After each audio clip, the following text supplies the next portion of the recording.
Good morning. Welcome to the University of Alaska Fairbanks. We are very excited to start the second day of the Anthony Symposium. I'd like to start off by announcing that we raised over $5,300 for Cheyenna at last night's reception. Thank you to everyone who came and showed your support. My name is Cheyenna Kuplack, and I'm Doyon Limited's Public Relations Specialist. We are grateful for your participation, especially for the participation by the students here on campus who are working so hard each day to attain your educational goals. We are also grateful for the ability to be inclusive to all of our participants over these 2 days. For those who weren't here yesterday, in the event of an emergency, we will gather our belongings if it is safe to do so and exit through the glass doors and assemble at the bus stop. Restrooms are outside to the left of the ballroom entrance. I would like to now invite Dr. Jessica Black to provide some remarks to open the second day of panels. Dr. Black is Gwich'in from the villages of Gwich'in and Tagatili, Alaska. Dr. Black currently serves as an associate professor in the Department of Alaska Native Studies and Rural Development, Tribal Governance, and the Damata program here at UAF. Van Gwinzi, good morning, everyone. Welcome to Cheyenna campus here at UAF. It's good to see everybody this morning. What a wonderful day yesterday was.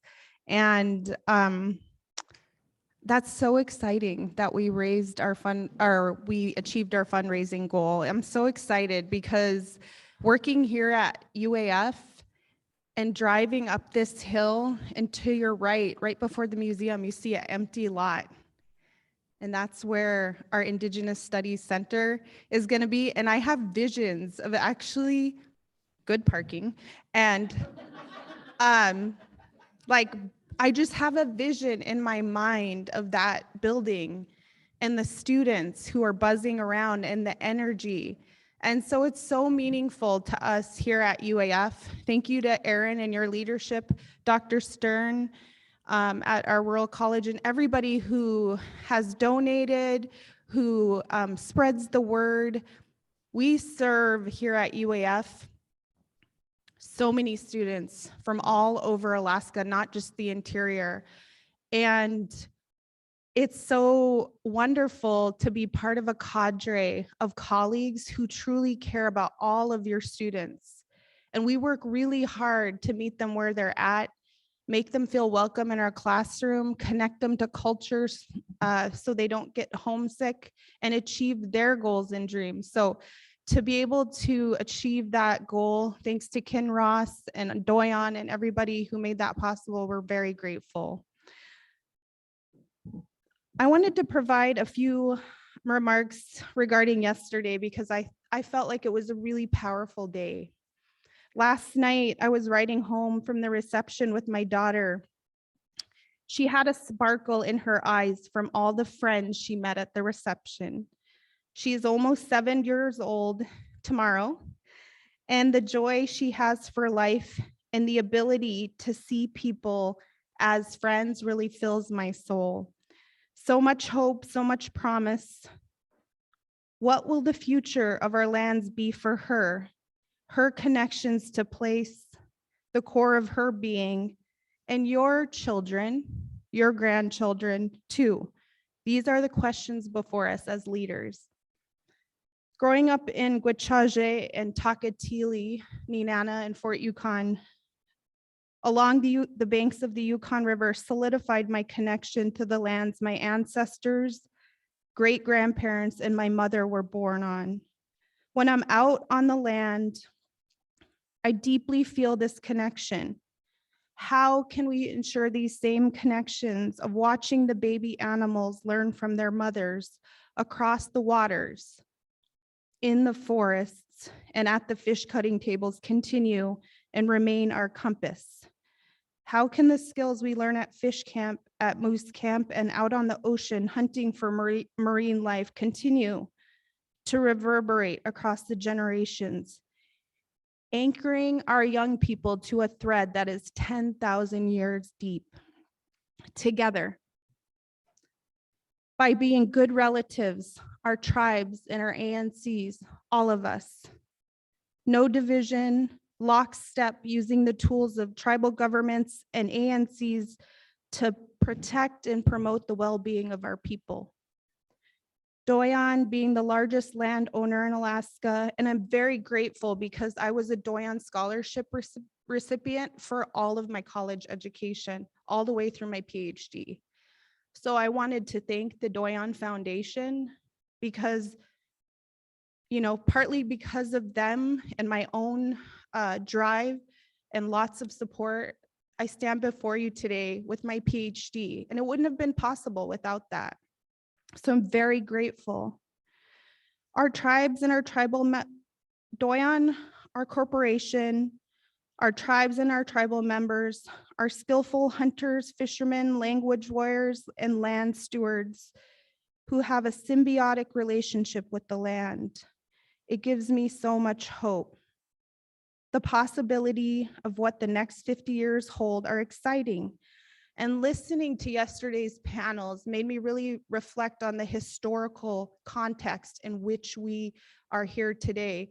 I was remembering not the last AFN in Fairbanks, but the time before that. I heard Emil Nadi speak, and he was talking about the sacrifices that the leaders made at that time. Now you have to remember, there wasn't Facebook, right? There wasn't like texting. There was the Tundra Times, there was telephones, and he was talking about what they had to do. I wish I would have, had a recorder because it was so inspiring, and I want to share that with my students. But just the sacrifice to get to these meetings, and like yesterday when Glenn was talking about the land selections, just everything that had to happen is just an education in and of itself. And where do we go from there with that kind of drive? How will I contribute to this vision and connect my child, your children, to our vision? Ideas need to be promoted, concessions made, but we can reach consensus, can't we? It's true, our future visioning must always be tempered with the stark realities we encounter, such as rising inflation, the cost of energy, immense climate change, and several of our fisheries in peril. We can't act fast enough, and we need the sharpest minds to chart a path forward. And I think it's no coincidence that we're gathering today on Trothiadet campus together with all of this energy.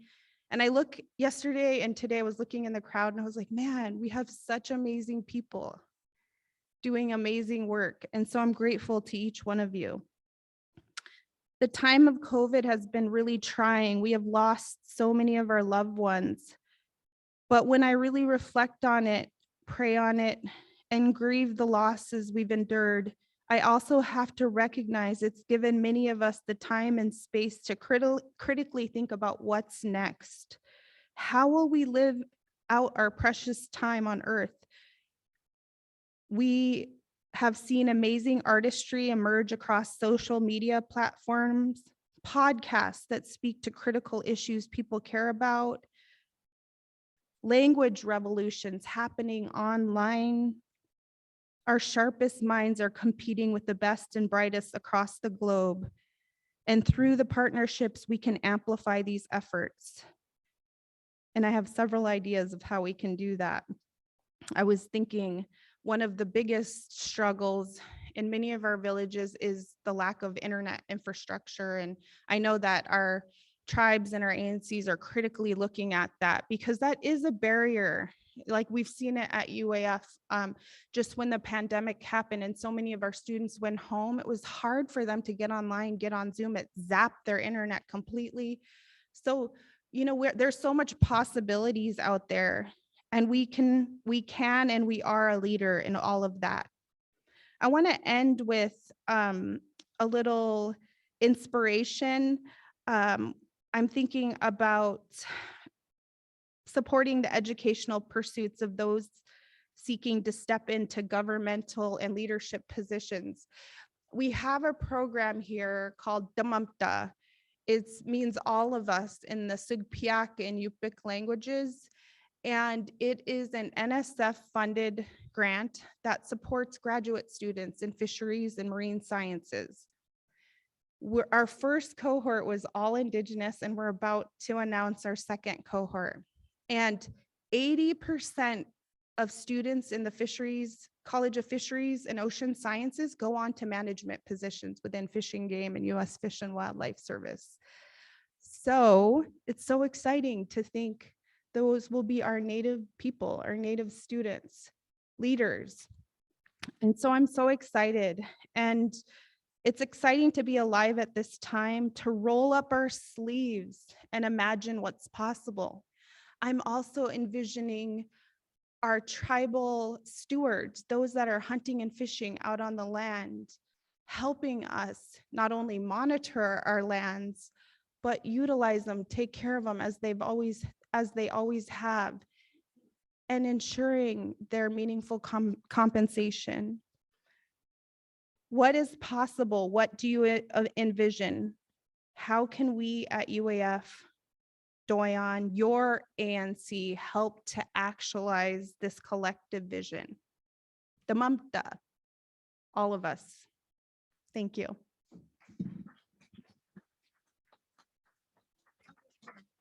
Thank you, Dr. Black. We have a small gift for you.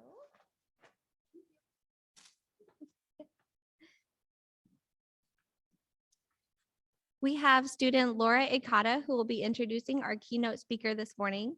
While Laura comes up here, I'd like to share a few remarks about her. She is a senior here at UAF, studying biology with a concentration in biomedical sciences and a goal of becoming a physician serving rural villages. After working at the Chief Andrew Isaac Health Center when she was 15, Laura became passionate about becoming a doctor and working to decrease the health disparities Native people experience. Laura's family is from Kayakuk, Nulato, and Minto, where she has taken part in the cultural traditions of each place. She is very excited to welcome our keynote speaker on behalf of the UAF community.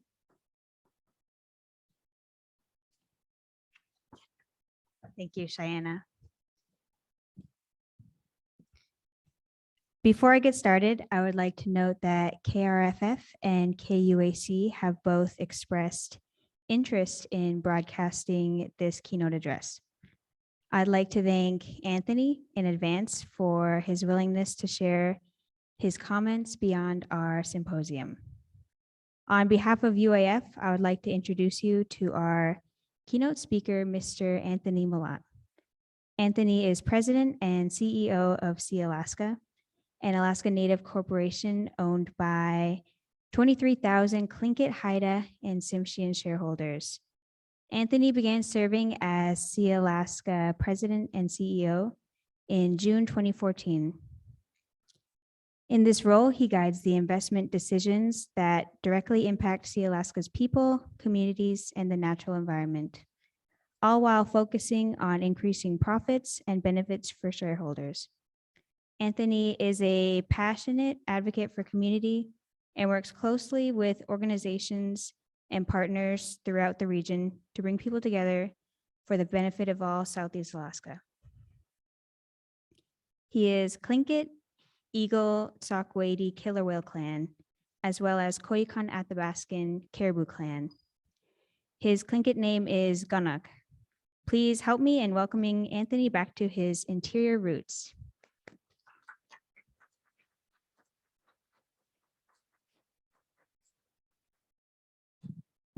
Cheesh, Basi. You said my Tlingit name very well, Gunuk. It's really nice to be here. I apologize in advance. I think I'm the only presenter that has a PowerPoint. As a corporate guy, you can't get away from that. But we worked with a consultant who said that when you hear and see something, your memory of the moment doubles. So that's the reason why I'm going to the death by presentation, but hopefully it doesn't end up that way. So the conference has been fantastic, and I'll start. Apologize. I grew up in Yakutat, the native village where my dad is from. I'm a child of the Quashkakwan people of that area. The Tequedi are my Ukdachanuku, my outer shell. The Tequedi are opposites in Yakutat. and I'm a grandchild of the Koyukon Athabascan. My mother, Tony Evans, is from Rampart, and she's the child of Kitty and Peter Evans. In Yakta, I grew up commercial fishing. I moved to Juneau for middle school and high school, went to college, always knew I wanted to come home. Our elders and our leaders at that time of Anxa were so good at setting expectations. I've met so many people of my age that had that expectation set. You're going to go get your education, you're going to go gain experience, and then you're going to come back and work for your people. I think we have to just keep that going for as long as we can. It's part of the perpetuation that has helped our clans, our people, our communities for 10,000 years. I'm going to dive into, and so I'm going to talk about the last 50 years and the next 50 years in half an hour, I think.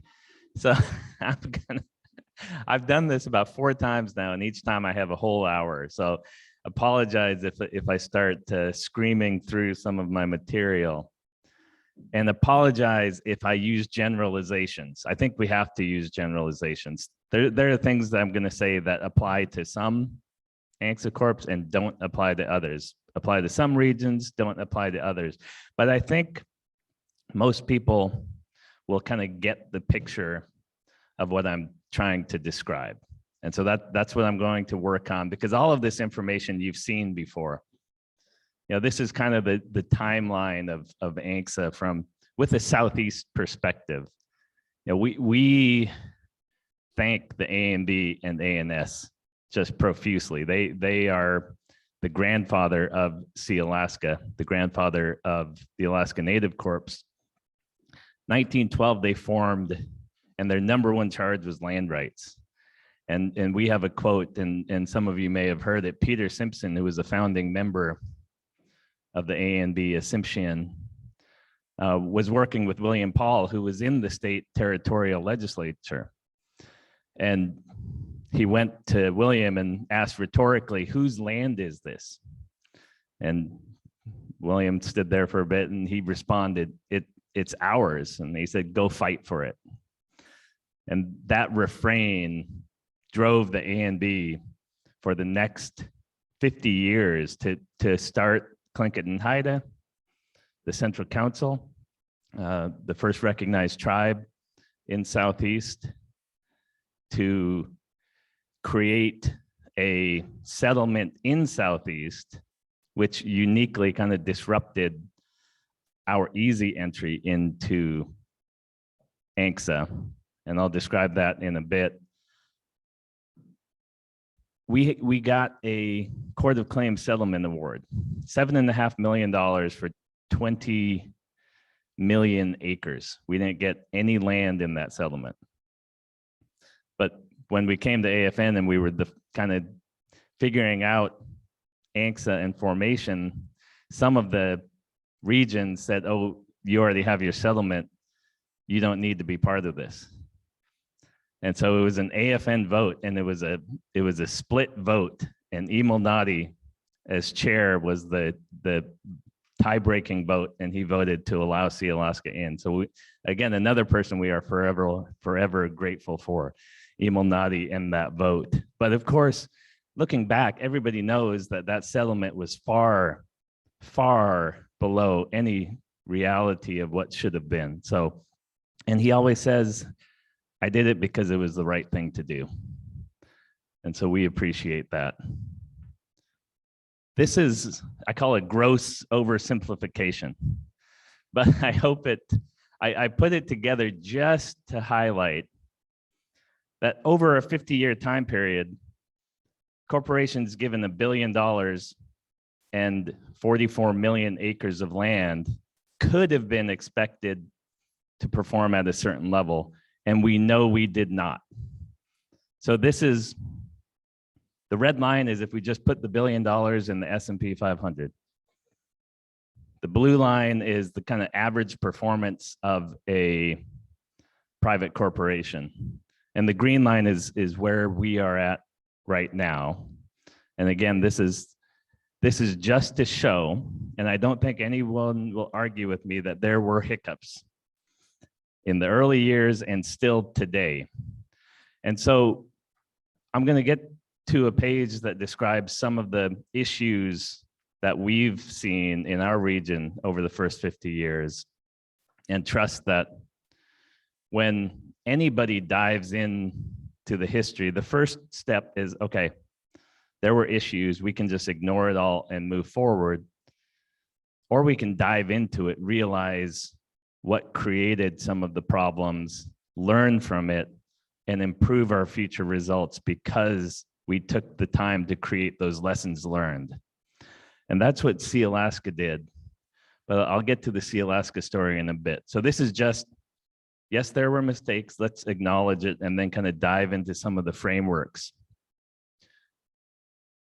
But first and foremost, for-profit corporations absolutely alien to our people at that point in time. Sealaska's first board were commercial fishermen. You know, the community leaders, they were not corporate leaders. They were told to buy a suit, get a briefcase. They came to the first board meetings, they opened up their briefcase and there's nothing but smoked fish in their briefcases. That's perfect. It's perfect, but there's nothing wrong with that.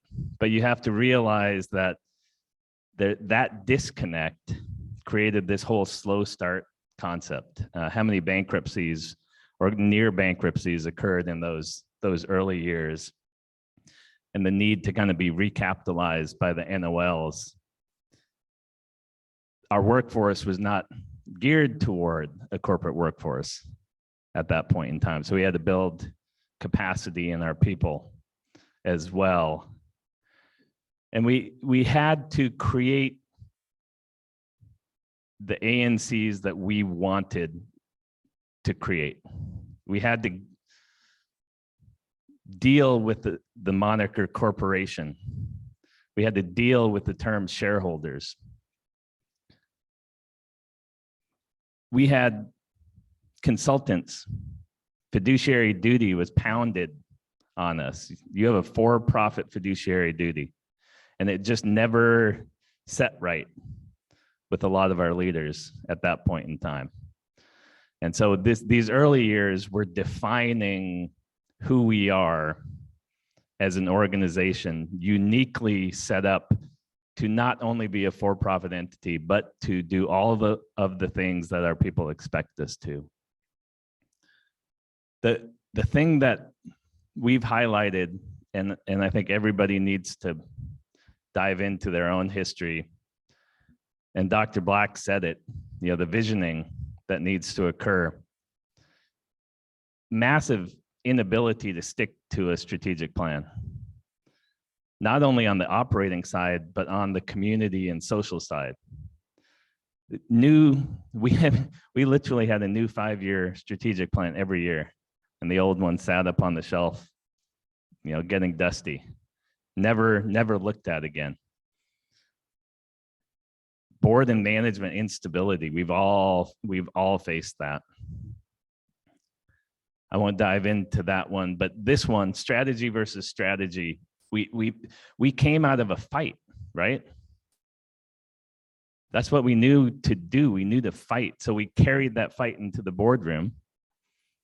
And instead of what Dr. Black said, which is, can't we get to consensus?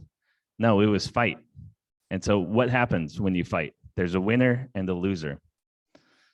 And then in our region, what we see is that those losers don't lose quietly. They will fight the winners for years. They will remember it. They will downplay their strategy. They will sabotage the strategy that the winning side is moving forward with. There's no buy-in. And then soon enough, they get enough votes. So now the losers are now the majority on the board. They rip apart any progress that was made by the other side. And now there's another loser. And now that loser is doing the same thing, sabotaging that strategic plan. And what we see is our village corps just standing in place. And you saw Sealaska just standing in place for 30 years, not making the progress that we should have been making because of that just mentality of fight, instead of having the conversation, putting truth on the table, agreeing to disagree. And you don't have to get to consensus, but at least you can work to understand the other side's issues and say, okay, I know you don't like this part of my plan or strategy. We're going to mitigate it by doing this. You pay homage to their concerns and you work it into your strategy, and you create the type of conversation and dynamic that creates buy-in. And now there's no one sabotaging your strategic plan. You can make consistent progress day after day, month after month, year after year. And I'll get to some slides that just highlight that this is working for Sealaska. Buy-in is so critical. Just the process of creating buy-in means you're having the conversations, you're putting every last piece of information and data on the table. You're not missing any risk. You're not missing any opportunity. You're building and describing the vision. You're evolving that vision. You're bringing more people to the table to be part of the progress you are creating. A couple more, because we all have different issues that have tripped us up in our histories. We all have elected boards. And again, for good or bad, board members can bring electability into the boardroom decision-making as opposed to what's best for the community and the corporation. And so that's always going to be an issue. I don't think we're going to get rid of that, but we just have to be aware of it, because that's an issue that can carry forward into our future. And absolutely not right or wrong. See, when I joined Sealaska, I would say 80 to 90% of our board discussion was on land, social, community issues, and 10 to 20% on our operations.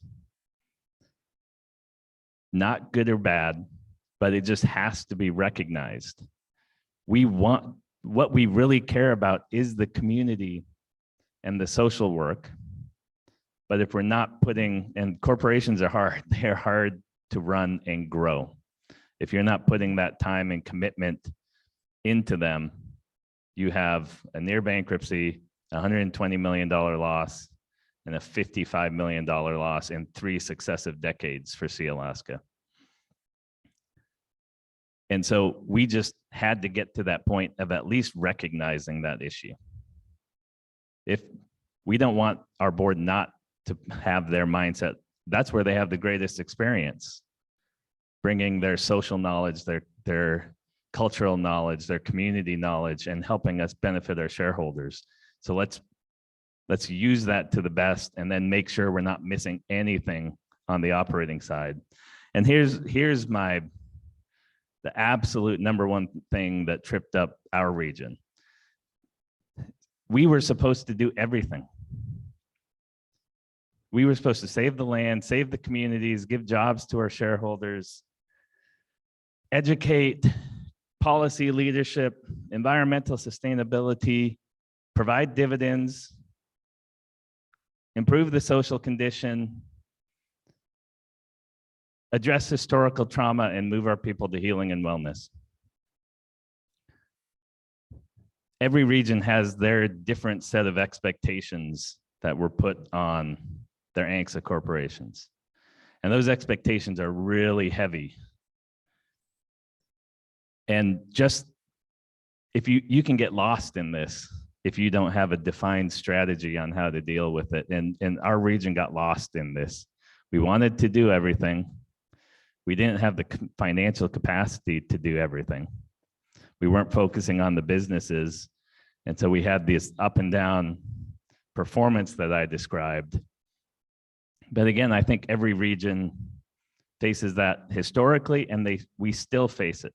But at the end, I'll kind of wrap it up with what's different right now.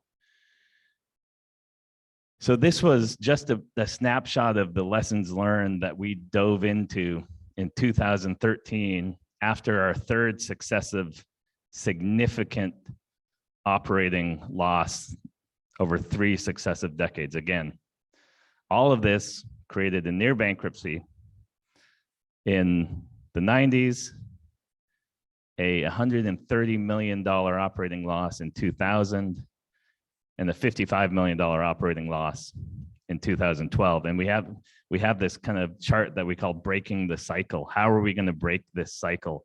And we go back all the way to Sealaska's history, and we see this success, down, success, down.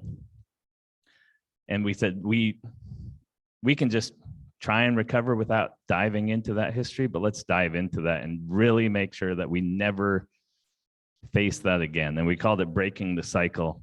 And we dove into every single one of these issues. We had the best starting point we could ask for. After we lost $55 million, we were nearing the end of our timber harvest. The only operating company outside of timber we had was the entity that had just lost $55 million.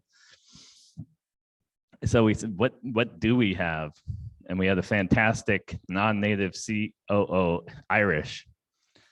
And he worked with us. He sat with our clan leaders and elders who were talking with us because we wanted to get the cultural perspective and utilize the core values that were just given us. And he said, this is the greatest strength you have. Let's build off of that. We have an absolute clean slate.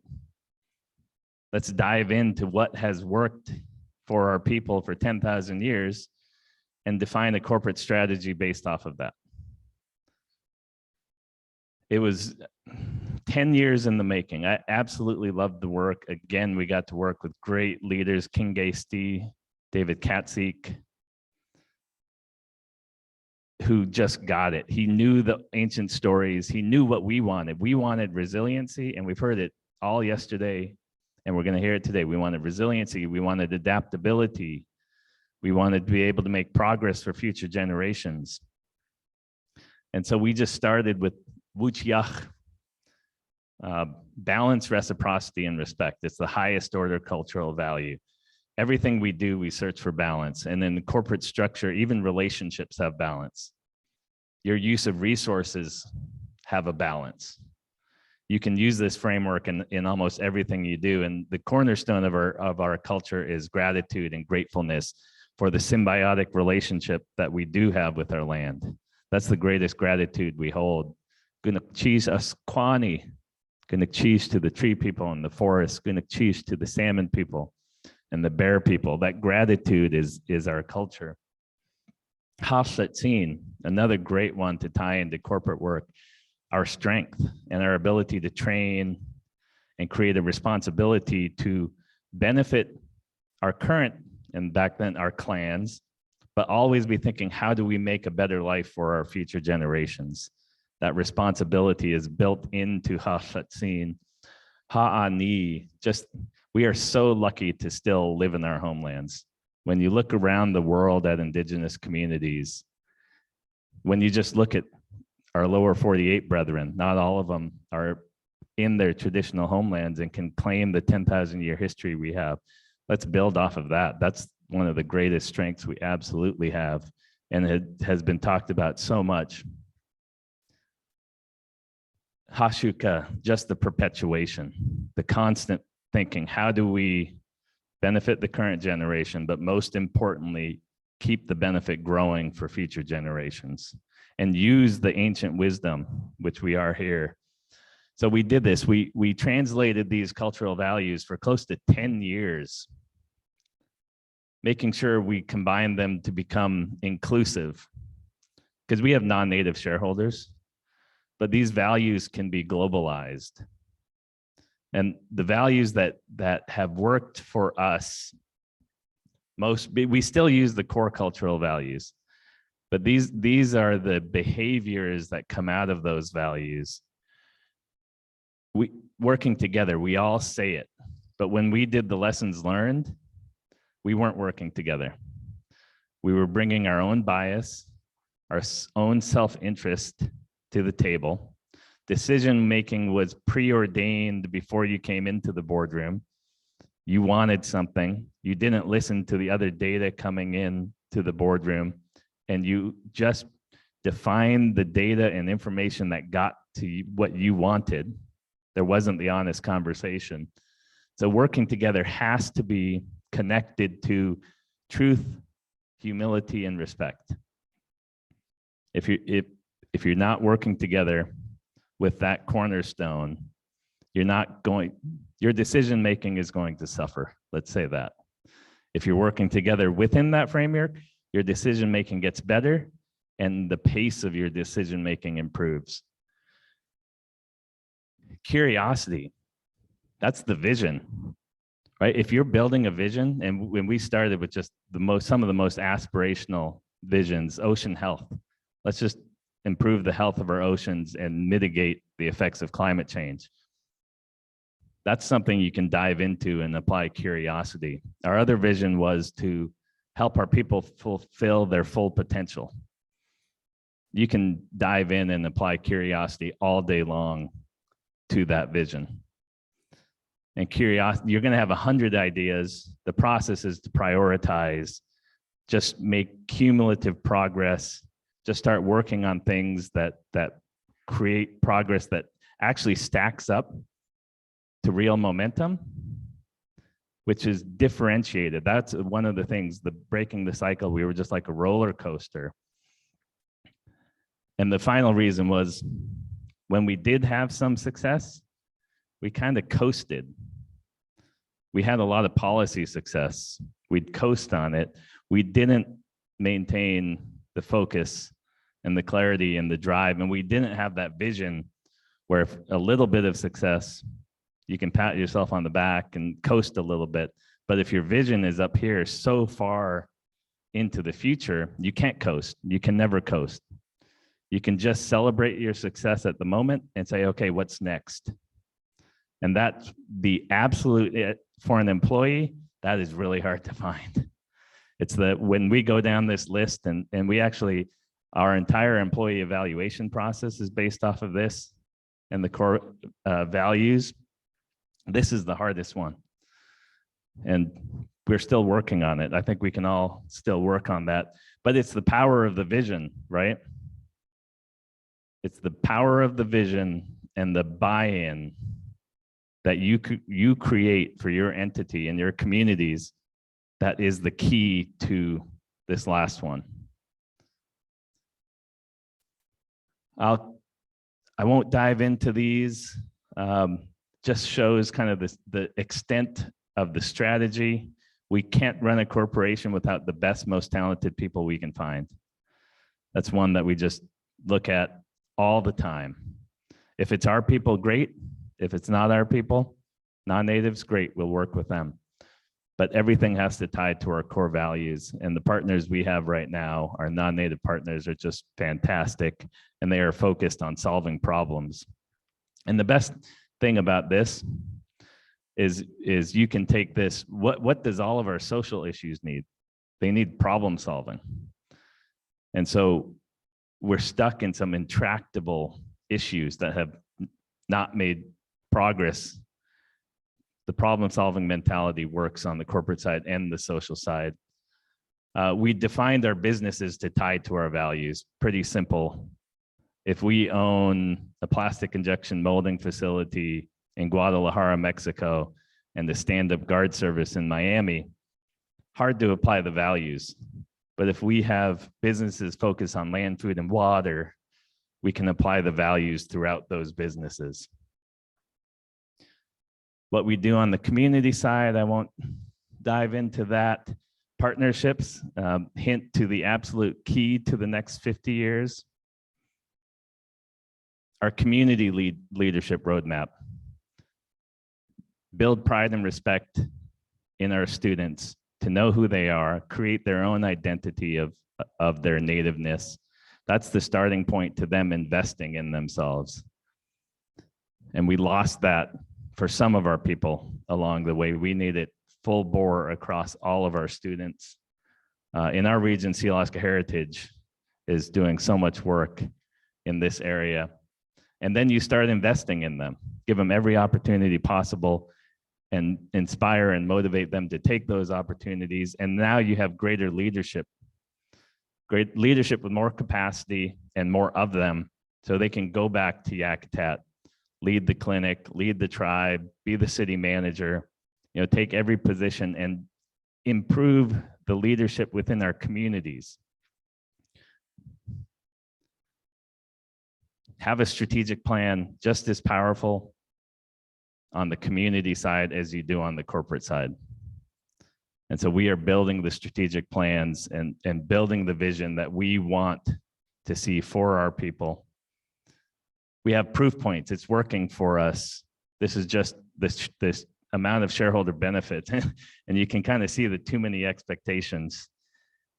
Just with recent success, we finally able to stand up a memorial fund. We added $10 million to our scholarship foundation.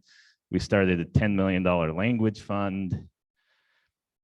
All those expectations that you saw on the page were because of the business success, we're able to now create community success. And that's another thing that we can never forget. The community success is so much fun. I could put all my attention on that, but it will stop if we're not creating the business success as well. And they're self-enforcing. Our employees love working for a corporation that benefit our people in these ways. Absolutely self-reinforcing. Our language revitalization, our community partnerships for economic development, small business support, and then my very simplified how I started the presentation, look at the next 50 years. The next 50 years is admitting that all the expectations were real. All the needs that our people face are real. They're not going away. We need to define them, not let them slow us down, and instead have them continually inspire us to do more. And our starting point is there's ANC success. You'll hear some of the panels up here talk about what the ANCs are doing. For everything we want to do, there's no way the ANCs do it by ourselves. Our tribes are the greatest partners that we have to work with. AFN, other ANCSA Corps, our housing authorities, the federal government, the state government, they all need to be bought into the vision of the health and wellness of our people. And we had a 100-year visioning session with our board, with SHI, with a lot of people. The conversation starts off really broad, and then you start defining what do you want in 100 years. We want to live in our community, still be able to practice our traditional way of lives with the salmon still in the rivers, and we want our people to be healthy. And that was it. So that's our 100-year vision, and it's going to take all of these partners along with our own success to get there. So Gunik Cheesh for inviting me. The panel has been great, and thank you very much.